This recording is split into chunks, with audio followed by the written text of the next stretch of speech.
In the eerie glow of moonlight, an abandoned construction site becomes the stage for a grim tableau.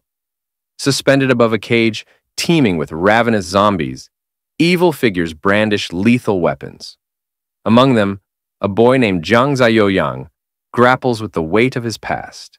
His friends, now lifeless, haunt his thoughts. Their demise, he believes, rests squarely on his shoulders.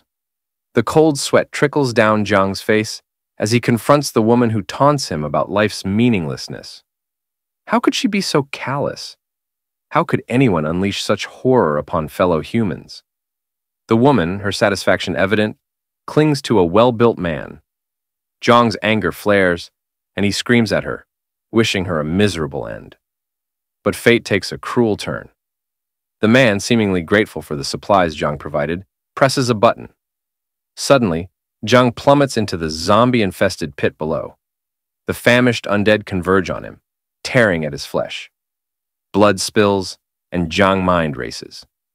If only he could live again, he vows, he'd seize every chance for vengeance. They would pay for their atrocities, and he'd ensure such suffering never tainted his life anew.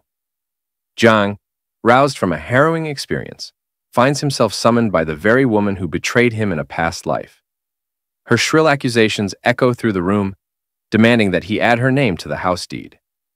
Jiang, disoriented, wonders if he has been reborn before the apocalypse, a chance to rewrite his fate. In his previous existence, Qijing's deceit had left him destitute, scavenging the icy streets after she pilfered his parents' inheritance. Then came the global catastrophe, turning most of humanity into ravenous zombies, plunging the world into chaos. With loyal friends, Jiang survived, carving out a sanctuary amidst the madness. But fate played its cruelest hand. Qijing, feigning desperation, infiltrated his refuge. Her betrayal allowed enemies to breach their defenses, dooming Jiang and his companions. Now, back in his house, Qijing's rage reverberates. She demands 400,000 yuan, no less. Jiang, his expression stoic, remains silent. Impulsivity won't serve him now. He must bide his time. Qijing grants him a brief respite, but Jiang cuts her off, pushing her toward the door. Her surprise lingers. When did he become so assertive? Wasn't he once her lackey? As the door closes, Jiang glances at the clock. The impending apocalypse looms, a month away. He knows he must prepare. Failure would repeat the same tragic cycle. Jiang was shocked when a system alert announced that the apocalypse system was now active. A series of system missions appeared, including one that offered 10 points as a reward for owning a piece of land.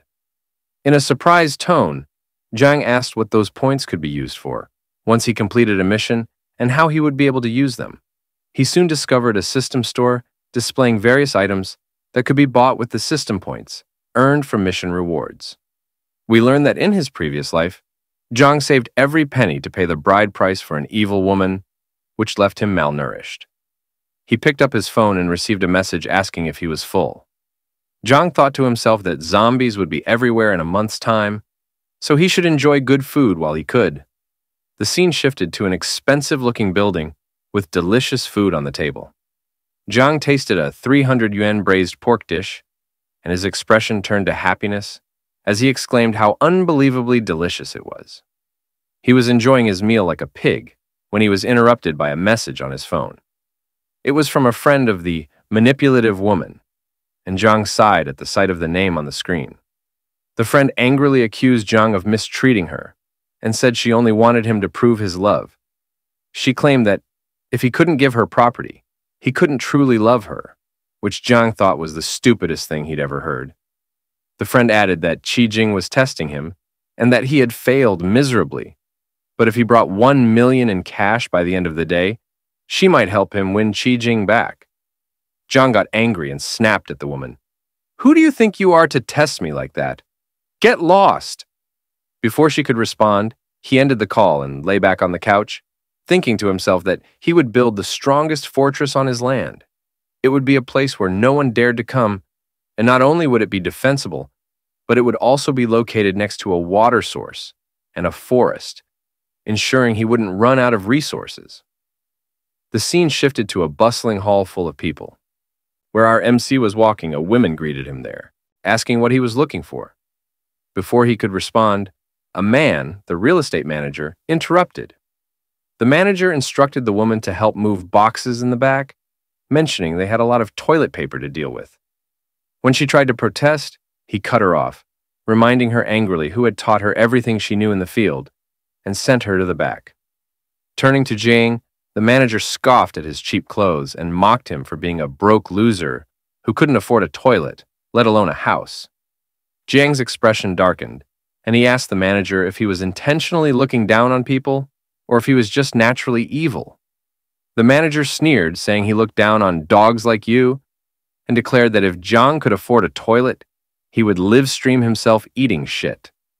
Jiang smirked and retorted that he'd find some fresh, hot, steaming ones for him later to eat on stream. Returning to business, Jiang confidently told the lady worker he wasn't there to buy a house, but to buy land for himself. The real estate manager and the woman were in disbelief when Jiang pulled out a black pay card, cold sweat dripping from their faces. The customers in the building were shocked beyond belief, whispering among themselves. They questioned what Jiang meant by buying land and wondered if he realized how much it would cost. One customer remarked that he had never seen anyone buy land so easily. They exclaimed that Jiang must be incredibly wealthy to buy such expensive land. The lady worker, still in disbelief, asks Jiang to follow her so she can provide him with the best detailed introduction available. As they walk away, the real estate manager, wearing an annoyed expression, mutters that everyone knows how to brag, but doubts Jiang can actually afford such expensive land. Jiang takes a seat offered by the lady worker, who explains that these are the parcels of land currently available and advises Jiang to look carefully at which piece he wants to buy. Jiang confidently states that there's no need for that. He will simply outline his requirements, and she can find the land that meets them. Jiang describes his ideal property as being close to mountains and a water source, having convenient transportation, and featuring large buildings. The lady worker pauses to think about his criteria, but the real estate manager interrupts, suggesting that there is a piece of land in the East District that fits Jiang's requirements. The lady worker, surprised, asks why he would suggest the East District, pointing out that there are still unfinished factory projects there, and that they cannot sell such land to a client. The real estate manager becomes angry and accuses Jiang of having outrageous requirements, claiming that he isn't there to buy an expensive piece of land, but to cause trouble for them.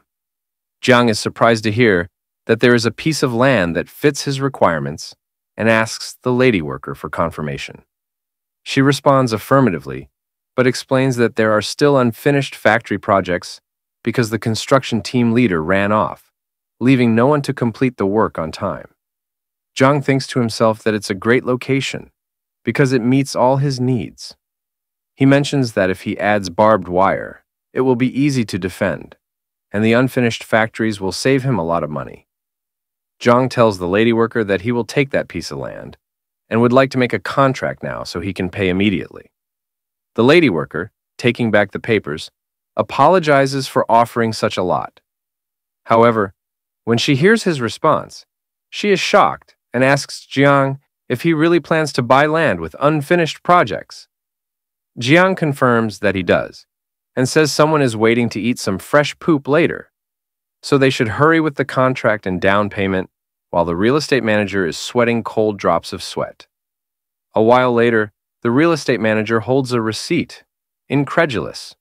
He says with a dumbfounded expression that Jiang really paid a $300,000 down payment and questions how someone can buy such expensive land with unfinished projects on it. Jiang tells the real estate manager, who still cannot believe his eyes, that he made the down payment and that it's up to him to perform in front of the camera, so he should at least enjoy it. Having had enough, Jiang walks away, while other customers tell the real estate manager that they have turned on the live stream, so he needs to hurry up. Another customer adds that his stomach doesn't feel good, but promises that it will be fresh for him. Jiang thinks to himself that he has spent all the bride money on buying that piece of land, but now he needs to figure out how to get money to stockpile supplies for himself. As Jiang ponders, a fat man walks past him and wonders if that was indeed Jiang. The fat man continues to his destination, but is surprised to see the real estate manager being forced to eat poop after making a deal with Jiang. The real estate manager, in shock, protests that he doesn't want to eat poop, but the people ignore him and keep pushing it into his mouth. The fat man, now angry, exclaims about what the hell is happening in his absence. Meanwhile, the scene shifts to the evil woman, meticulously doing her nails. She receives a call from the fat man, answers it, and greets him, asking if he remembers her. The fat man cuts her off, asking if she knew that Jiang went to the real estate company to buy an expensive piece of land. The evil woman gets upset and asks how a broke loser like Jiang could afford something so costly. The fat man explains that it was a $300,000 down payment, so Jiang must have used the bride money. The evil woman becomes even more upset, fuming about how Jiang could use her money and go behind her back. Returning to Jiang, he thinks to himself that buying supplies and building a base requires a lot of money, and he doesn't know where to get such an amount when he's broke. Suddenly, there's a loud bang on the door, which surprises Jiang. It turns out to be the evil woman with her friend. Jiang asks what they are doing there, but the evil woman cuts him off, accusing him of spending her money behind her back. Jiang is dumbfounded and asks what she means, but the evil woman insists that she knows everything, including how he used her bride money to buy a piece of land. She claims that since it was her money, the land now belongs to her. Jiang becomes angry and asks if she has suddenly gone crazy. He explains that he has plenty of money, slapping her with a stack of cash, as the evil woman looks on in disbelief.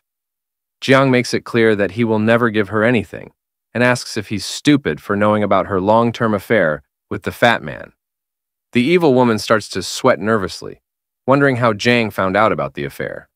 Her friend jumps in, trying to defuse the situation by saying it's just a misunderstanding between a couple and that they need to take it easy.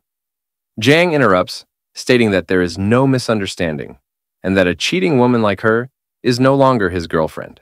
He tells her to go back to the fat man and, irritated by her presence, slams the door in their faces. The evil woman, left outside, wonders how Jiang could know about the affair, since they had been very discreet when booking rooms. As she and her friend start to leave, her friend stops her, asking if Jiang was telling the truth about her affair with the fat man and why she didn't mention it before confronting Jiang. The evil woman tries to brush it off, saying they only booked a room a few times. Concerned about how things have spiraled out of control, her friends suggest they should go back and come up with a plan to handle Jiang. The evil woman agrees, stating it's the only thing they can do right now. Meanwhile, as they're leaving, her friend considers an evil idea and decides to make a move, that since the evil woman has messed up with Jiang, she now has a chance to claim him for herself. After all, they are good sisters, but she isn't holding back. We then shift back to the construction site, where Jiang has bought the land. He asks a middle-aged man how long the renovations will take to complete. The man, clearly perplexed, inquires about the kind of force Jiang has offended to require such extensive work. Jiang explains that he doesn't need to know the details, and that asking too many questions isn't helpful. He then asks about the cost to complete the renovations within a month. The middle-aged man tries to explain that completing the renovations within a month is impossible, but is interrupted by Jiang, who says that if he doesn't want to do it, he'll find someone who will. The man reluctantly agrees, clarifying that his concern is not the timeline, but the cost involved. Jiang asks what the price will be. The man explains that due to the expedited timeline and increased work intensity, the cost will be substantial. Jiang, surprised, asks if $20 million is enough. The man confirms that it is, and adds that Jiang will need to pay a $5 million deposit before they can start. Jiang agrees to transfer the money within a week and instructs them to expedite the construction. The man tries to respond but is cut off by Jiang, who adds that if the deposit isn't paid, the land will be his, so the man shouldn't worry about the payment. The middle-aged man agrees to these terms. Suddenly, the friend of the evil woman calls out to Jiang.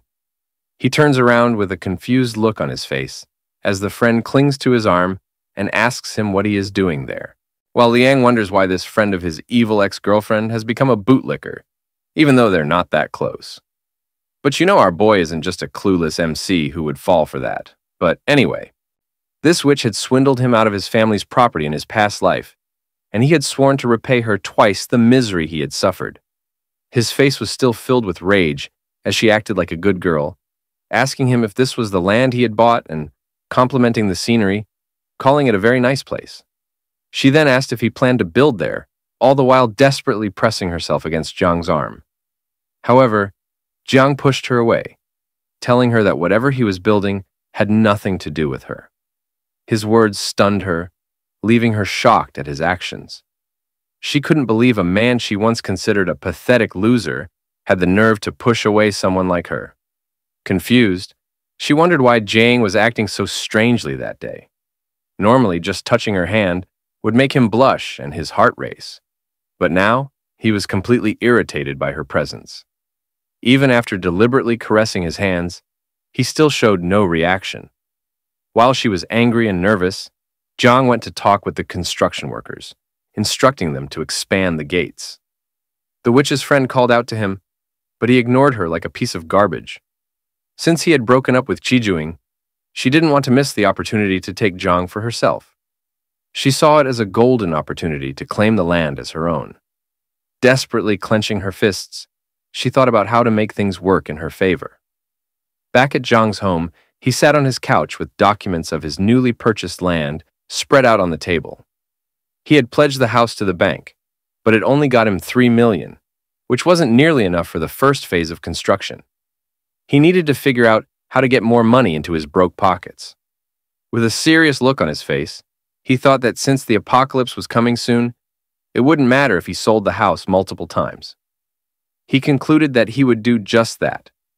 Suddenly, he heard loud bangs at his door and a voice yelling for him to open it.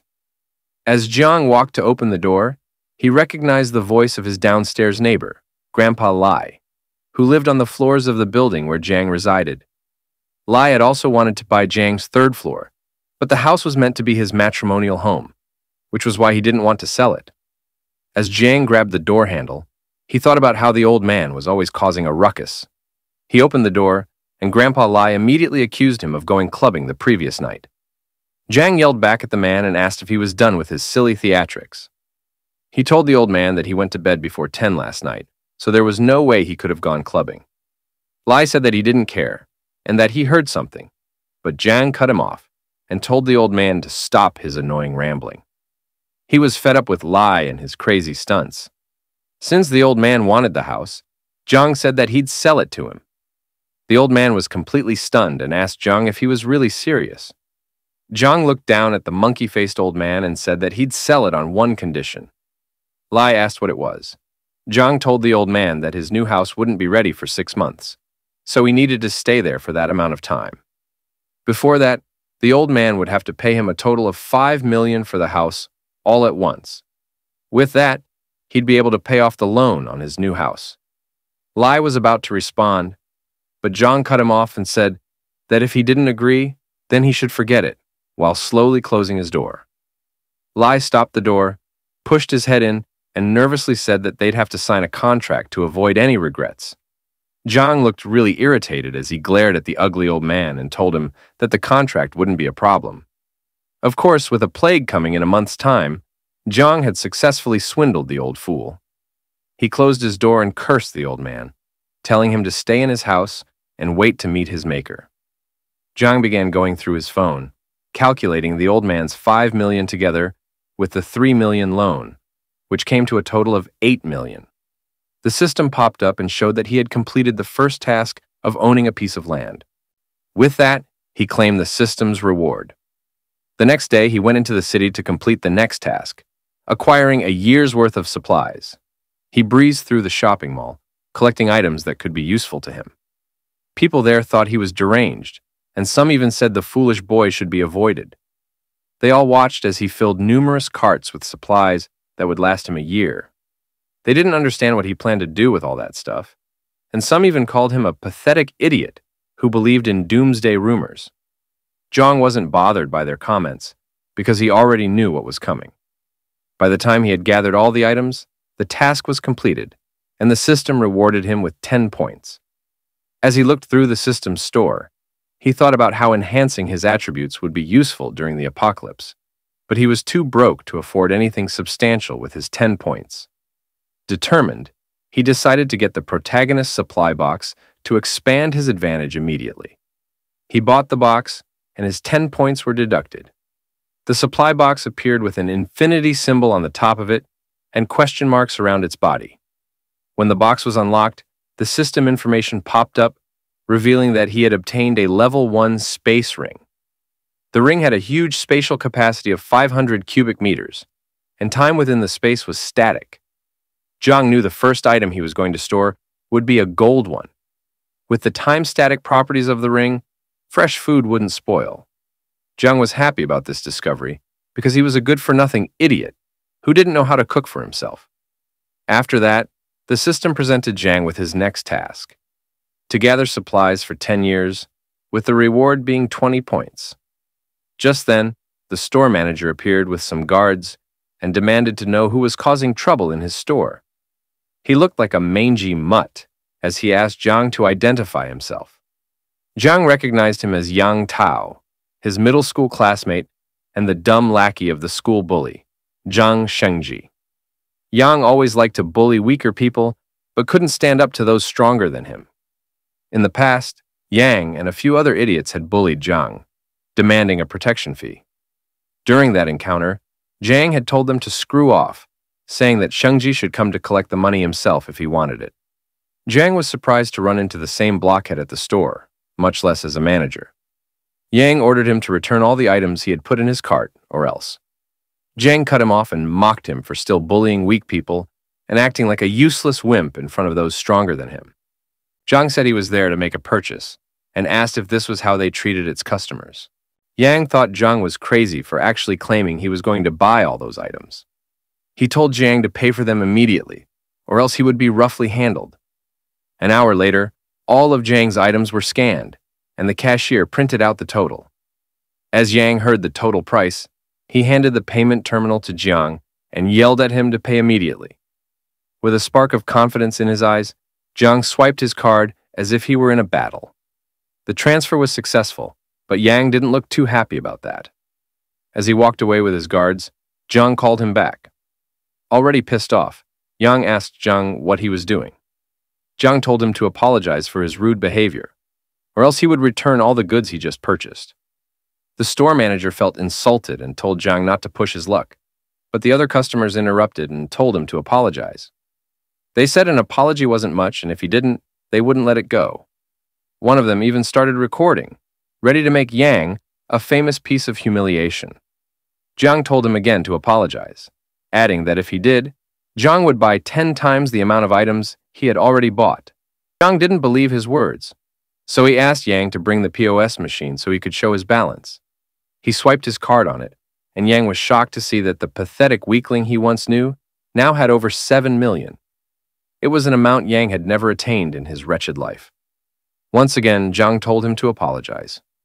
With no choice, Yang bowed down like a peasant and said he was sorry. As he bowed, Jiang patted him on the head and told him not to be so reckless in the future and to leave room for others. Yang had an utterly defeated look on his face, but he couldn't retaliate since it would only bring more trouble for him. He asked Jiang what he was doing with all the things he bought, and Jiang said he was planning a big venture. Yang told him that the supermarket's inventory wouldn't be enough for his venture, and that he needed a wholesaler. Jiang turned his head and asked Yang if he knew any wholesalers, given Yang's experience working at the store. To Jiang's surprise, the wholesaler Yang knew was Xiaoyong, the dim-witted bully who used to extort Jiang during their school days. Yang quickly called Xiaoyong and told him he had found a big client. Jiang felt disappointed to see that Yang was still acting as Xiaoyong's lackey. He wondered how much under-the-table money the two might have earned from the supermarket. After that, Jiang and Yang headed to a warehouse. Suddenly, a flashy car screeched into the lot, nearly turning Yang into a casualty.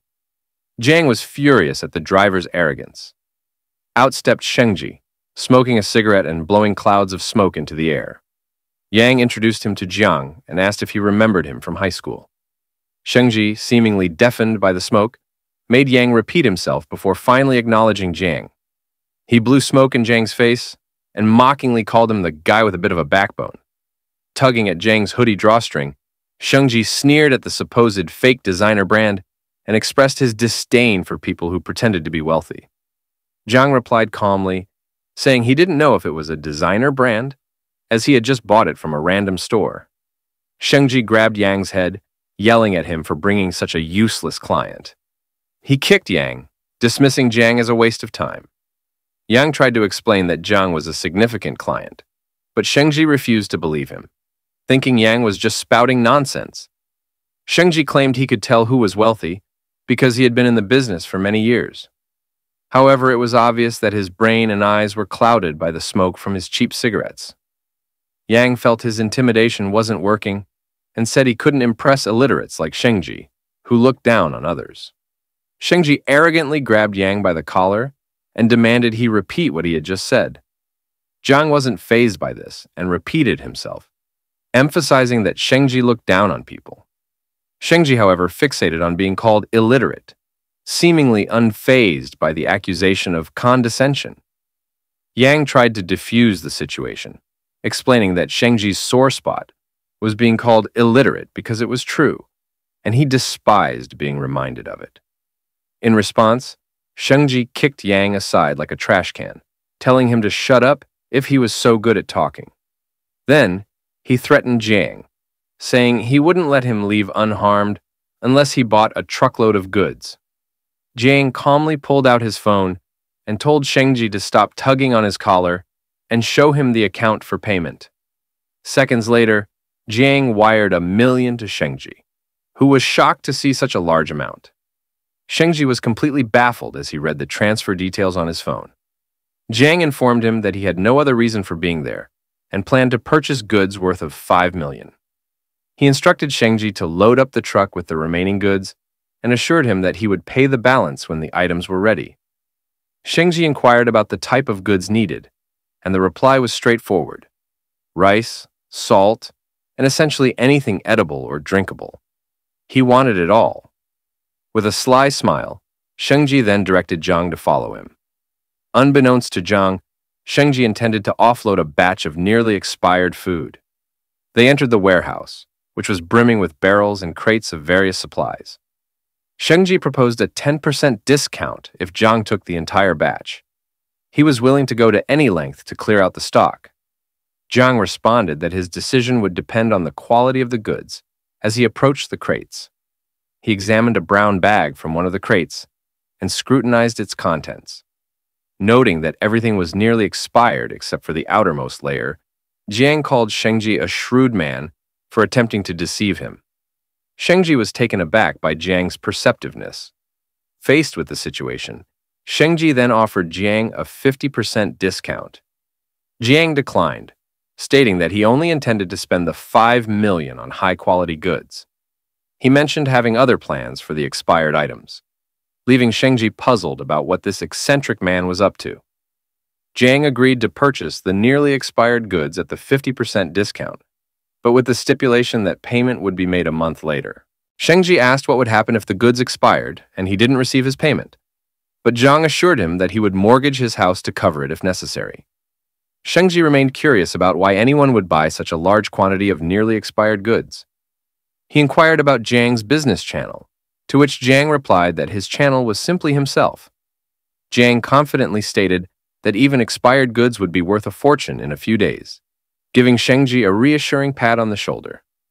A cold sweat broke out on Shengji's face, and he looked visibly distressed.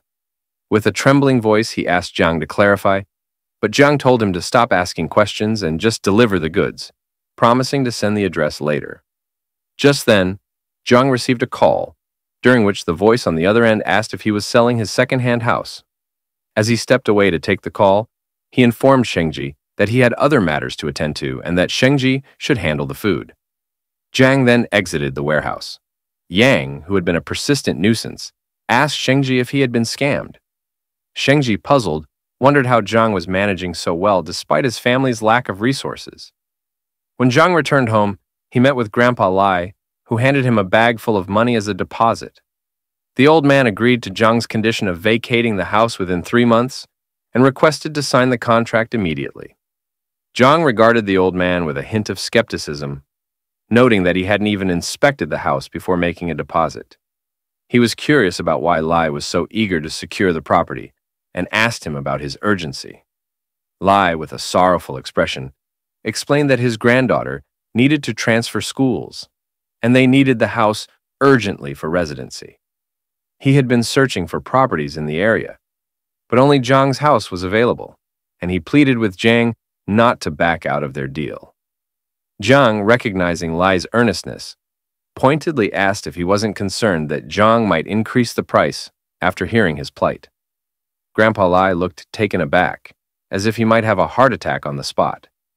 He revealed that purchasing the house would deplete his family's entire savings, but Jiang reassured him that he had no intention of reneging. They proceeded to sign the contract, and Lai, relieved that his granddaughter wouldn't have to sleep on the streets, bowed deeply in gratitude before departing. Jiang mused that the old man's kindness and honesty might be his downfall in a harsh world. He quickly stopped Lai and asked for the address of his current residence. The next day, Jiang returned to the construction site to check on the progress of his new property. Upon arrival, the construction manager requested the second batch of funds with great expectation. Jiang assured him that the funds would be transferred soon. Now the construction manager gave Jiang a tour of the building, explaining that it was about 70 to 80% complete. They stood under the reinforced doors and walls, and the manager assured Jiang that the structure was absolutely safe. When Jiang inquired about the warehouse, he was informed that it had been thoroughly cleaned and was ready for use.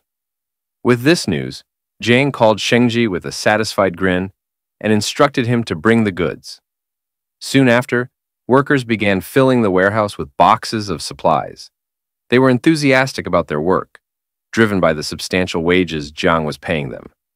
Many of them were struggling financially and saw this as a lifeline in their otherwise bleak lives, which they knew might be cut short by the impending apocalypse. They joked about how the warehouse resembled a shelter and remarked on how rich people truly valued their lives. Jiang directed the workers, ensuring that perishable goods were stored separately. After a long day of hard work, the underpaid interns began to leave as night fell. Jiang stood proudly in front of his newly stocked supply tower. The system confirmed that he had successfully acquired 10 years' worth of supplies and rewarded him with 20 points. As Jiang browsed the system's store, he noticed a new item, a box that promised to grant him an awakening ability. Excited at the prospect of gaining new skills before the apocalypse struck, Jiang quickly purchased the box. It bestowed upon him the ability known as the Mind's Eye, which would help him detect if others were hostile or had harmful intentions. Jiang considered this one of the most useful abilities in the early days of the apocalypse, as it would allow him to easily distinguish friends from foes and respond appropriately. With the system now presenting his next mission, to arm himself, Jiang's face lit up with a mischievous grin. He remarked that arming himself was exactly what he had in mind. Now, Jiang ventured into the seedy underbelly of the city, the bustling late-night black market. The air buzzed with the incessant haggling and obnoxious clamor of customers and sellers, each vying for a better deal. Scammers lurked everywhere. Suddenly, something caught his attention from the corner of his eye. A man he recognized, the same one Jing had clung to during the first apocalypse, Li Shuqiang. He was aggressively negotiating the price of some fake jewelry, eventually wearing down the seller into agreement. Jiang hadn't expected to run into this guy tonight, but it made sense that the bastard would be trolling for fake jade bracelets. That witch, Jing, was foolish enough to be tricked by counterfeit gifts. Just a few feet away, Jiang finally found a stall displaying some promising wares. Sharp blades lined up on the floor, each one more lethal than the last. A smile crept across his face as he laid eyes on them. He had found what he was looking for. Squatting down in front of the seller, he boldly inquired if they sold any hard stuff at this stall. This mister, who resembled a military man, wasn't amused by his cryptic questioning. The man tossed him a knife sharpener, telling the young man to grind the blades himself if he wanted something tougher. Growing more serious, he remarked that none of these knives were hard enough. What he was searching for was something far more formidable. Realizing the implication, and this mister, turned deathly serious and asked if he was looking for trouble. And it seems that the guy was irritating to him, to his non-decent behavior, but he was interrupted by the sound of his phone notification, indicating that 200,000 yen had been transferred into his bank account.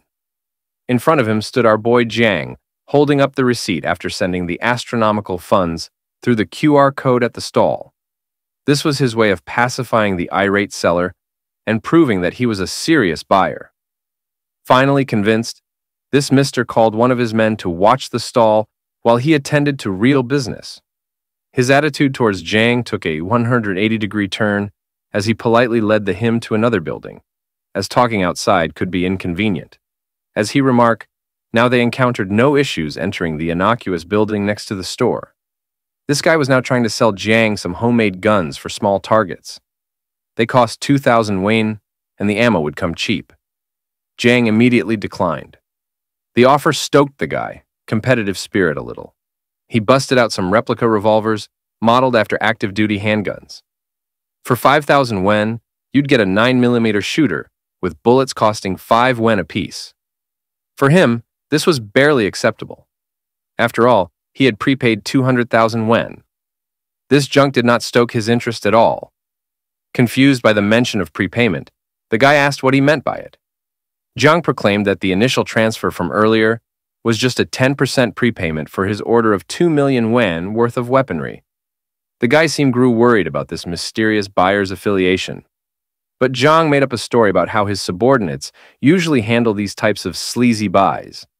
But he was there now and didn't appreciate unwelcome questions regarding his identity.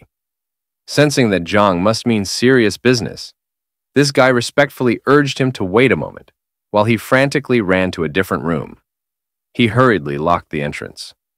Just to be safe, the guy gave the surrounding area a quick look through the window. He turned to Jiang and claimed that he had come to the right person. Walking closer, he whispered that he'd handle the matter. All he needed was an address, and they'd proceed with the transaction at midnight the day after tomorrow. He'd only accept cash. By the time Jiang exited the innocuous place, because the guy was practically treating him like a VIP, Jiang was just unlucky enough to return to the night market street just as the familiar character from earlier was walking around. Li Sucheng commented on this unexpected meeting in a black market, stating that it now makes sense why Jiang has been spending so much lately. He also mentioned the matter of Guijing. He reckoned that Jiang must have seen too much financial advice lately and is now trying to lie flat, sell everything, and live in comfort. Unbothered by all the nonsensical words of the pig-fat bastard, Jiang thought it would be more practical to just try out his newly acquired ability. Now, opening his mind's eye, an imperceptible aura lit up his gaze. He could see a happy face indicator above the guy head and an angry one on Li Sucheng's. He added up that it was a very useful ability, just as he had expected. And to make it more interesting, he talked trash about the fat bastard buying fake and second-hand goods to trick Guijing, as he pointed it out. That's why the girl was also his second-hand trash, so it made sense that she was only worth so much like that. Hearing this, the pig-fat bastard became even angrier and cursed at Jiang, appearing to be spiraling out of control. Thankfully, seeing the developing conflict, the Gi stepped in and asked Jiang if the pig-fat bastard was bothering him. Jiang labeled Li Sucheng as an enemy. Taking the hint, the guy assured Jiang that he and his staff would teach the fat bastard a lesson. Jiang was fine with that, but reminded them not to go too far, as he had other plans for Li Sucheng in the future. Seeing a group of well-built thugs coming after him, the wannabe gangster started freaking out, stumbling over his words and losing his arrogance. The guy wasted no more words on the piece of trash and pulled out a baton. And his boys made quick work of the fat bastard, leaving him beaten and bruised in the middle of the dark road. There were shoe prints all over his face and his white suit from all the kicking he endured. This event only strengthened his distaste for Jiang. 2 days later, the rendezvous was set at the warehouse, and both parties arrived on time for the agreement. In front of Jiang was a truckload of suspicious crates, precisely what he wanted. The arrival of his firearms signaled the success of his battle-ready task, rewarding him with 10 system points, bringing his total up to 20. Inside the crates were heavy firearms, rifles, pistols, and every extra piece of equipment he might need. For some reason, the system also added a bonus reward, a +2 physical enhancement potion. Holding the syringe in his hand, he was pretty pleased with this unexpected bonus. With the +2 classification, it was even double the efficacy of the one in the system store. Not wasting another second, Jiang lifted the syringe and aimed at his veins. He expected only a tiny pinch from the needle, but the strength potion coursing through his bloodstream was an agonizing process. As an average adult male, his physical score would be around 5 points. With an increase of 2 points, that's practically a 40% boost in his overall power. With this in mind, he resolved to open the system store, his gaze locking in on another physical enhancement potion listed there. Realizing the value of increased strength, he decided to maximize the advantage it would give. After injecting another strength cheat code, his physical score finally reached 8. He was now 60% stronger than an average man and eager to test it out. Seeing some loose iron bars strewn around the warehouse, the idea of testing his new strength struck Jiang. He took one of the iron bars, one of those thick ones used for reinforcing buildings, and threw it into the air, then kicked it as fast and hard as he could. His attack bent the thick rod quite noticeably, and the momentum carried the rod right into a nearby wall, leaving a decent dent. With his current strength, Jiang's bare hands were practically weapons. He would be comfortable going up against an early apocalypse right about now. As for the weapons Jiang had just procured, keeping them out in the open would be foolish, so it was better to store them in the spatial ring for safety. Jiang pointed his magical ring at the contents of the truck, and they were promptly absorbed. If everything proceeds as he remembers, the day after tomorrow will mark the first day of the apocalypse. He doesn't have much time to accomplish everything else that needs to be done. For some reason, he couldn't shake off the image of that old man pleading to buy his house with a modest amount of hard-earned cash for his granddaughter. Jiang had been through countless life-and-death scenarios and treachery during the first apocalypse, but ignoring the plight of the unfortunate had never been his style. Maybe he'll send some essential supplies to the old man. That's the least he could do to improve the survival chances for him and his granddaughter. A repayment of sorts for supplying Jiang's apocalypse funds. The very next day, Jiang drove to a rundown apartment building in a shady part of another city. Without GPS, finding this place would have been impossible, given how hidden and decrepit it was. The old man had been renting in such a cheap and old building without an elevator, which made it clear that he wasn't well off. Their unit was even on the top floor. Reaching the door, Jiang casually knocked. He suddenly realized he should take out the supplies from his storage ring, or he would have a hard time explaining where they came from. Activating its effects, boxes upon boxes of essential supplies stacked on top of one another, filling the hallway. At that moment, the old man reached the door. He opened it and immediately assumed it was the landlord, promising to pay rent next week. However, when he got a good look at the young man standing there, he realized it was Mr. Jiang. Behind him were boxes crowding the hallway and stretching through the staircase, which confused the old man even more. Jiang promised to explain the situation later. First, they needed to get these boxes inside before the neighbors saw them. After a few minutes of lifting, mostly done by Jiang, they managed to get everything inside. The old man was impressed that the young man didn't even look tired. Meanwhile, Jiang surveyed the room, analyzing whether it would be a suitable emergency shelter. It was. The front door was solid enough. Next, he urged the old man to listen carefully to what he was about to say. Jiang explained that the supplies should be used wisely, as they needed to last for about half a year starting tomorrow. Just as he was about to go into more detail, Jiang was taken aback by a photo displayed in the room. The old man was still confused. In the photo, the proud old man stood beside his beautiful granddaughter. Much to Jiang's surprise, the girl in the photo was a close friend he had during the first apocalypse, Shan Shan. He promptly asked the old man if the girl in the photo was named Meng Shan Shan. This confused the old man even further, as he had never mentioned her name to the young man before. Jiang's expression darkened, and he hurriedly asked the old man where the girl was. She was still at school while they were arranging the transfer paperwork. Jiang vividly remembered Shan Shan expressing her regrets about dooming her grandfather during the early days of the first apocalypse. As far as he could recall, Shanshan's grandfather would end up risking everything to save her. In that doomed timeline, the old man would bravely break into her zombie-infested school, manage to save her, but die in the process. Having been a close aide in his previous life, Jiang resolved to never let Shanshan experience such pain again. He turned to the old man and declared that the house wasn't for sale anymore. The innocent grandfather panicked, thinking R was pulling out of the deal. But he gave him an even tougher pill to swallow. The world would turn into a living hell tomorrow, he said. The house and Shanshan's school wouldn't matter anymore. For now, they needed to pick her up and move her to a safer place. This sudden declaration only confused the old man more. Jiang was in such a rush that he failed to consider the incredulity of an apocalypse. It was difficult to explain what was about to happen to an old man, so he used more relatable terms, urging the old man to imagine the tragedy and terror of living through a famine.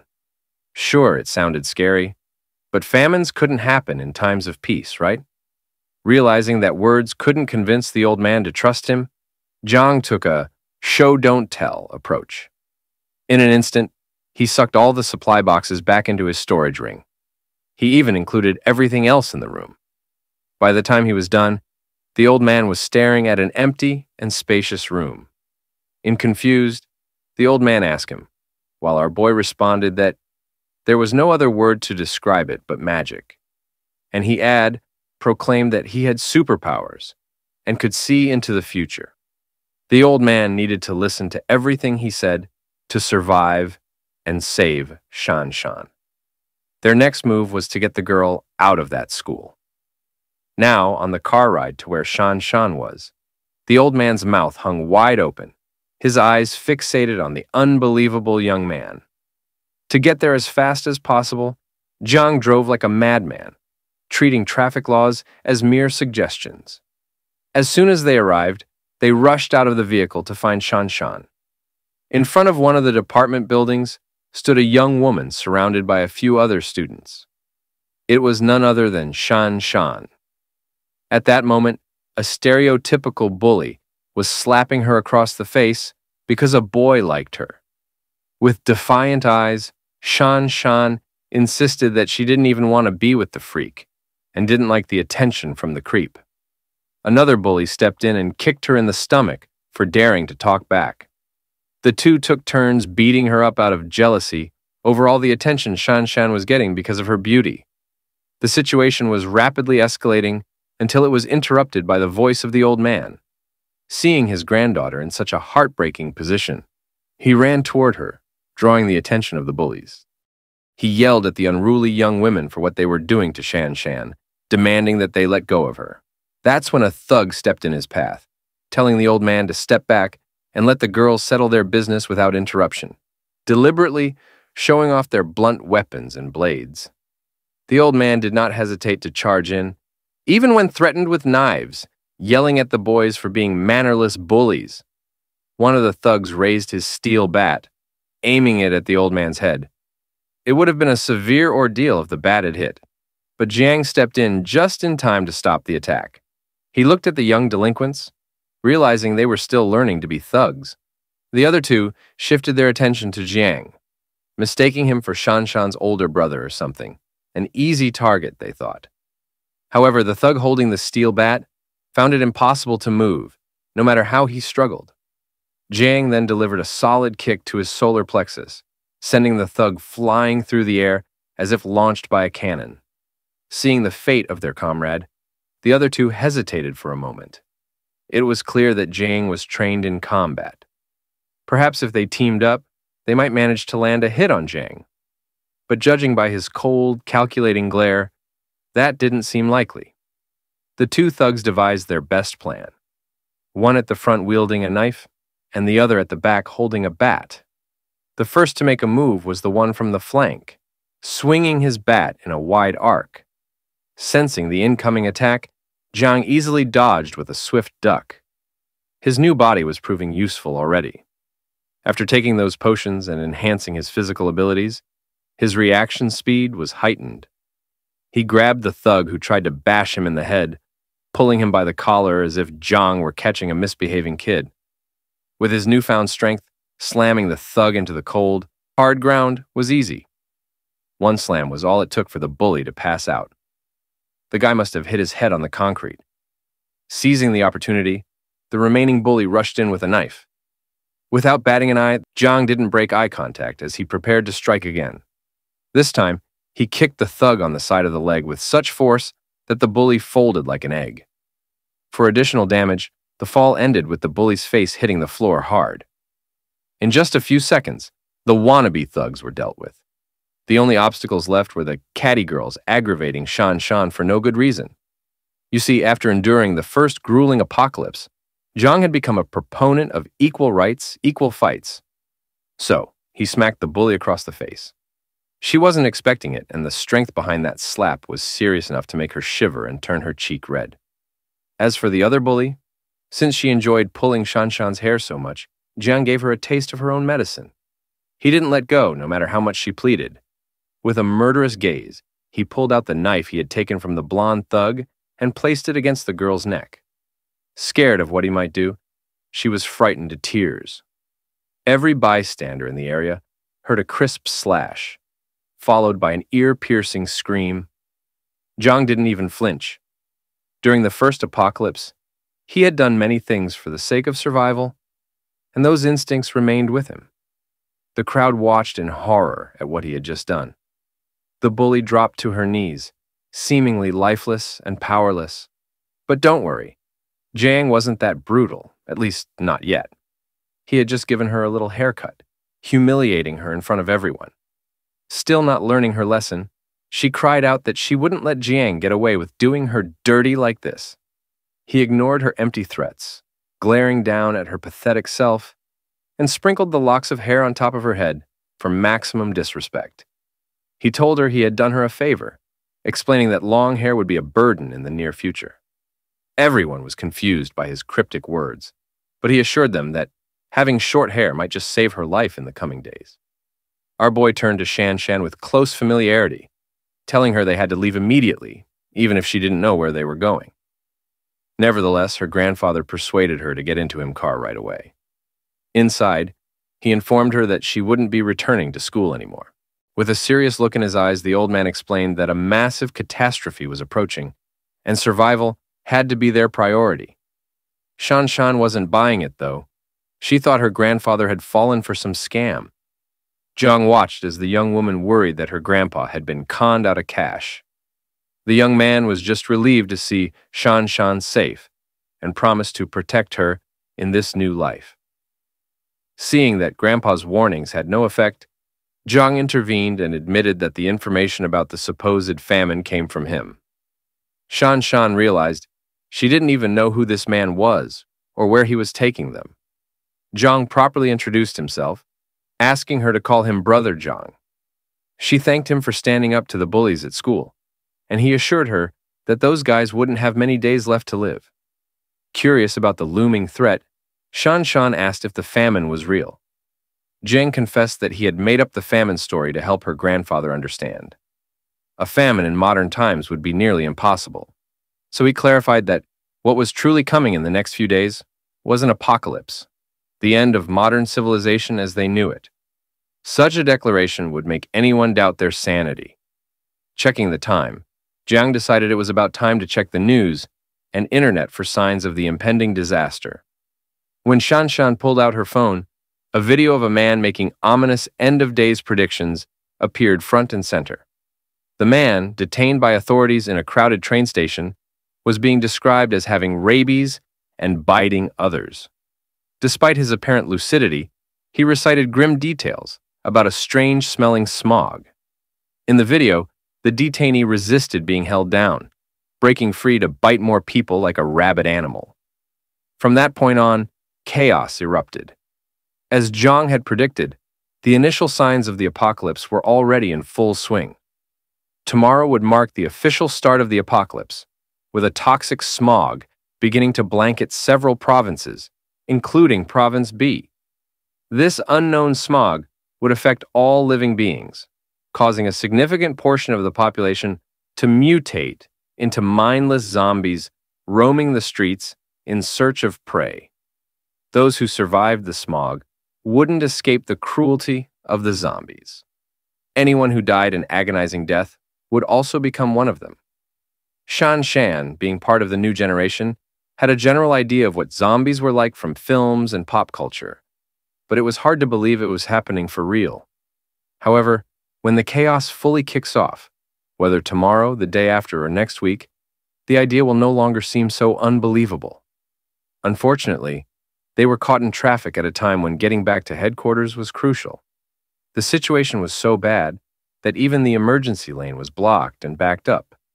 The old man was starting to panic as Mr. Jiang had just mentioned zombies, and now they were stuck in place. Jiang reassured him that they should be safe for now. While zombies wouldn't be able to take over everything immediately, a small outbreak nearby was still possible. As every car was bumper to bumper, a luxury vehicle sped through the emergency lane, overtaking everyone. When the traffic finally moved slightly, the luxury car took the opportunity to cut in front of Jiang. The driver was speeding recklessly, and Jiang nearly rammed into him had he not braked in time. He was understandably furious. The idiot had no regard for turn signals and cut into the emergency lane, endangering everyone. Feeling confrontational, Jiang refused to tolerate the disrespect. He blocked the luxury car from entering his lane, making it clear he wasn't letting the driver in. Despite his efforts, the luxury vehicle persisted. Stuck in the same traffic jam as everyone else, the reckless driver had no right to skip ahead. The luxury car pulled up next to Jiang's window, spewing vile curses and acting as if he was the one wronged. The old man suggested they avoid trouble for now, noting that the reckless driver seemed wealthy and influential. Jiang, however, didn't care. If the driver tried to step out and cause trouble, he wouldn't hesitate to do that things if necessary, you know what I mean. But anyway, they were stuck in that traffic jam for almost an hour, but it eventually cleared. However, their troubles were far from over. The luxury car from earlier was still persistently tailing them, deliberately trying to cut in again. Jiang was now seriously pissed off. The rich brat just wouldn't let it go. Whoever that bastard was, he was clearly unhinged, putting his life and vehicle on the line just to be obnoxious on the road. Tailgating and taunting them, he was the textbook example of road rage. The old man urged Jiang to let it go and avoid further confrontation. The Jiang of the past might have overlooked this annoyance, but with the apocalypse due tomorrow, he saw no reason to tolerate scumbags like that rich brat. So, Jiang decided to have a bit of fun with the road rager. He gambled on the driver backing down at the last second, and he won. The rich brat nearly crashed on a nearby hill, then had the audacity to blame the incident on Jiang. Enraged, he dialed the traffic police to request surveillance footage, hoping to track down Jiang and show that the elite were not to be trifled with. By the time they reached the headquarters, it was well into the night. As they stepped out of the car, the old man gaped at the compound, awestruck by its scale. Shan Shan remarked that the place seemed a bit excessive. Jiang told them to rest up. Starting tomorrow, everything they believed would be turned upside down. Jiang appeared calm and comfortable the next morning, sipping coffee on his viewing deck. Shan Shan had just woken up, relishing a great night's sleep and the freedom from morning classes. Since she was already up, it was a perfect time for a tour of the fortress. They fetched Grandpa and Jiang showed them around the facility, where the walls were constructed from serious reinforced concrete. Each gate was formidable, requiring heavy weaponry to breach, as they were remote-controlled and made of 3-centimeter thick solid steel. Whether it was people or zombies, keeping intruders out would be a breeze. Jiang also made it clear that no one would be allowed inside the fortress without his permission. Shan Shan interpreted this as meaning any other survivors who reached this place would be left outside to fend for themselves with the undead. Jiang didn't respond directly. Instead, he guided them to the next area. He carefully explained that, with the apocalypse underway, human nature would become even more unpredictable. The darkness in people's hearts would be magnified without the constraints of law. Compassion and a big heart could easily lead to their deaths. He then led them to a fenced area, resembling an apartment complex, scattered with shipping containers. He explained that if he wasn't around and survivors came seeking help, they could be housed in this buffer zone as temporary shelter. Despite this, the ban on other people entering the main fortress remained in effect without his explicit permission. The old man agreed. The next stop on the tour was the food storage. Jiang would also point out which areas of their supplies could be rationed to others. Entering the warehouse, filled with stacks of essential supplies, was an impressive sight. Jiang turned to them with a scrutinizing look. He used his mind's eye to assess their hostility, and fortunately, he saw positive signs. It seemed safe to assume they were trustworthy. He then proceeded to show them more from his storage ring, emphasizing that weapons were crucial for survival in the apocalypse. He handed Shan Shan a crossbow and the old man a shotgun. He reminded them to keep the weapons under their control, never letting them fall into someone else's hands. It was common sense. Weapon security was essential, unless they wanted to invite chaos. During the tour, Jiang received a notification about a new system task.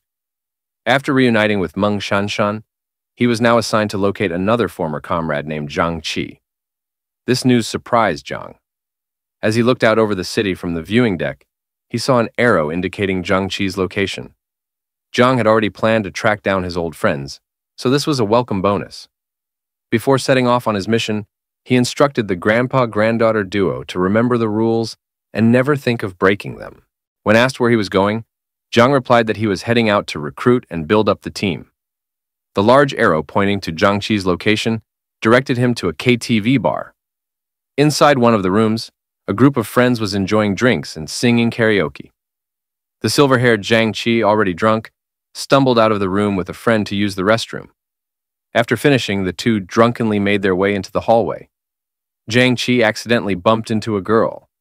It was a minor collision, but the girl looked extremely irritated. Zhang Qi quickly apologized, but her escort reacted poorly. Calling Zhang Qi a punk, the escort kicked him indiscriminately. Zhang Qi stumbled into a nearby wall, landing painfully on his backside. His friend rushed over to check on him, and it was clear Zhang Qi was hurt. His friend, showing some courage, confronted the violent thug, yelling at him for his aggression. Unaccustomed to being challenged, especially in front of his girl, the thug was enraged. He grabbed Zhang Qi's friend by the collar, displaying considerable strength. Seeing the situation escalate, Zhang Qi struggled to get up and admitted fault, pleading with the thug not to hurt his friend. Fortunately, a KTV staff member nearby, who was recovering from a stomach flu, noticed the commotion. Fights seemed common in the bar, given how drunk people could be. The staffer decided to intervene, asking both parties to calm down. The thug took offense at being interrupted, seeing it as disrespect, since even the bar's owner wouldn't dare confront him. Now the staffer was the target of the thug's rage, and he silently signaled for Zhang Qi and his friend to leave quickly. The thug demanded the bar's boss come out immediately, or face having the place shut down. Despite the staffer's efforts to de-escalate the situation, it proved ineffective, prompting the college boys to flee. Back in karaoke room 3090, Zhang Qi and his friend burst in as if being chased by a wild animal. Their other friends, naturally curious about the frantic rush, learned that Zhang Qi and his buddy had just tangled with a drunk thug who had threatened them. They were fortunate that a quick-thinking staff member had managed to defuse the situation. One friend suggested that they should have fought back, arguing that their mechanical engineering class should never back down. He wanted to call in others from their department to retaliate. Zhang Qi stopped him, pointing out that acting tough and looking for trouble so close to graduation would be foolish. Instead, they should focus on enjoying their time. However, trouble was not finished with them. The drunk thug, now with a group of cronies, stormed into room 3090. They had evidently roughed up the server to find them. The thug, now fully enraged, threw the server aside and pointed at Zhang Qi and his friends, ordering his gang to grab everyone. The college boys, fearing further violence, surrendered without resistance, shivering at the sight of the beaten server. Chen Chong, a tough guy from the mechanical engineering class, tried to taunt the thugs, daring them to let him make a phone call. The drunk thug responded by smashing a whiskey bottle over Chen Chong's head, mixing blood and whiskey as it spilled onto the floor. Zhang Qi looked on with growing concern. Outside the KTV bar, a familiar car pulled up to the entrance. Our boy emerged with a smile, eager to reunite with one of his old buddies from the first apocalypse. He was amused by how well the KTV fit the college student version of Jiang Xiaoyong. Guided by the top-notch staff, he entered the premises. Even during their previous brush with the end of the world, Jiang Xiaoyong had always been the type who still had the heart to sing.